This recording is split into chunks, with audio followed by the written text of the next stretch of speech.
Assalamualaikum warahmatullahi wabarakatuh. Perkenalkan, nama saya Muhammad Rizky Maulana Supandi dengan NPM 2021 14500 149 dari program studi Pendidikan Sejarah Universitas Indra Prasta PGRI. Dalam hidup, tentunya kita memiliki tujuan, impian, dan juga harapan yang ingin kita capai. Nah, dalam proses kita mencapai tujuan kita, tentunya kita akan dihadapkan dengan hadangan atau rintangan. Nah, seringkali ketika kita tidak berhasil atau kita gagal dalam menggapai impian atau keinginan kita, tentunya kita akan dihinggapi oleh rasa kekecewaan, kesedihan, atau bahkan kita bisa sampai menderita gitu. Nah, dalam kesempatan kali ini, saya akan membahas tentang stoikisme, sesuatu yang bisa menjadi obat daripada hal-hal yang tadi saya sebutkan, seperti kekecewaan, kesedihan, dan juga penderitaan. Nah, sejarah stoikisme. Dalam kesempatan kali ini, saya akan membahas yang pertama adalah apa itu stoikisme, lalu sejarah stoikisme, lalu yang ketiga tentang konsep stoikisme. Yang pertama, apa itu stoikisme? Stoikisme adalah sebuah aliran filsafat Yunani kuno yang didirikan oleh Zeno dari Citium sekitar tahun 301 sebelum Masehi. Filsafat ini awalnya dikenal dengan nama Zenoisme, mengacu pada nama pendirinya yaitu Zeno. Tapi kemudian sampai sekarang kita kenal dengan nama Stoa atau Stoikisme, yang mana nama ini diambil dari Stoa Poikil, nama teras di Agoda di Athena, yang merupakan tempat berkumpulnya Zeno dan juga murid-muridnya dalam belajar dan juga mengajar tentang stoikisme itu sendiri. Nah, fokus filsafat stoikisme ini adalah dalam bidang etika, seperti sikap hidup dan juga bagaimana kita menjalani hidup.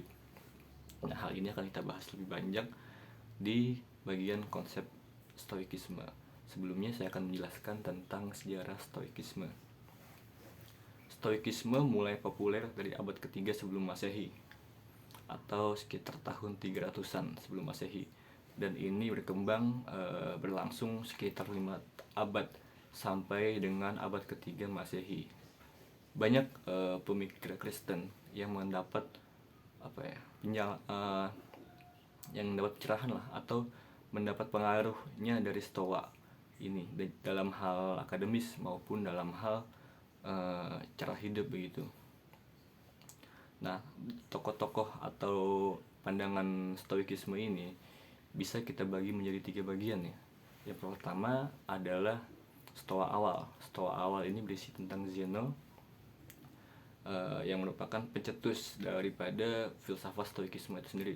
Lalu yang kedua ada Stoa pertengahan atau Stoa perantara antara Stoa awal dengan Stoa akhir. Nah, Stoa pertengahan ini banyak mempengaruhi Stoa Romawi atau Stoa akhir ya. Nah, selanjutnya adalah Stoa akhir atau Stoa Romawi, yang mana ada di sana tokohnya ada Cicero dan juga Marcus Aurelius. Nah, Stoa awal dan Stoa Romawi ini memiliki perbedaan pandangan politik dalam hal politik begitu. Stoa awal cenderung anti terhadap politik. Mereka tidak ikut terlibat langsung di dalam politik karena mereka ketika masa mereka memang itu masih banyak dipengaruhi oleh pandangan sinisme yang menentang pemerintahan yang tirani begitu. Mereka juga berpandangan bahwasannya mereka tidak wajib untuk mematuhi hukum-hukum negara, tetapi mereka mematuhi hukum alam yang diturunkan oleh sang ilahi begitu. Sedangkan Stoa Romawi atau Stoa akhir itu banyak yang terlibat langsung aktif di dalam pemerintahan, dalam politik begitu, sebagaimana Cicero yang merupakan pejabat politik, lalu ada Marcus Aurelius yang bahkan seorang kaisar Romawi begitu.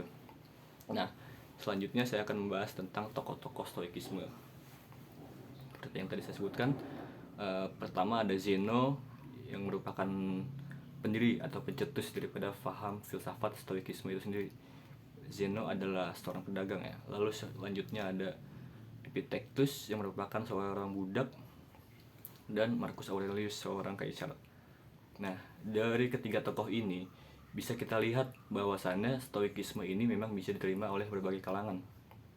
Bisa diaplikasikan oleh siapa saja begitu. Seperti halnya Zeno yang seorang pedagang, Epictetus bahkan seorang budak. Dia adalah filsuf stoikisme, mengajarkan stoikisme padahal seorang budak begitu. Dan juga Marcus Aurelius yang mana dia seorang kaisar. Jadi memang stoikisme ini sangat relevan lah dengan berbagai macam kalangan. Begitu pula bisa kita aplikasikan di masa modern seperti saat ini. Begitu. Nah, selanjutnya adalah konsep stoikisme. Yang pertama adalah prinsip dikotomi kendali. Ini adalah prinsip yang membagi dua hal. Yang pertama adalah faktor internal dan juga faktor eksternal. Faktor internal adalah hal-hal yang bisa kita kendalikan atau yang di bawah kendali kita, seperti ucapan kita, tindakan kita, pemikiran kita, opini kita, atau pandangan kita akan sesuatu. Itu faktor internal. Sedangkan faktor eksternal adalah seperti ucapan orang lain, tindakan orang lain, atau perbuatan orang lain yang mana itu di luar kontrol kita. Nah, stoikisme ini menekankan untuk fokus kepada hal-hal yang bisa kita kendalikan.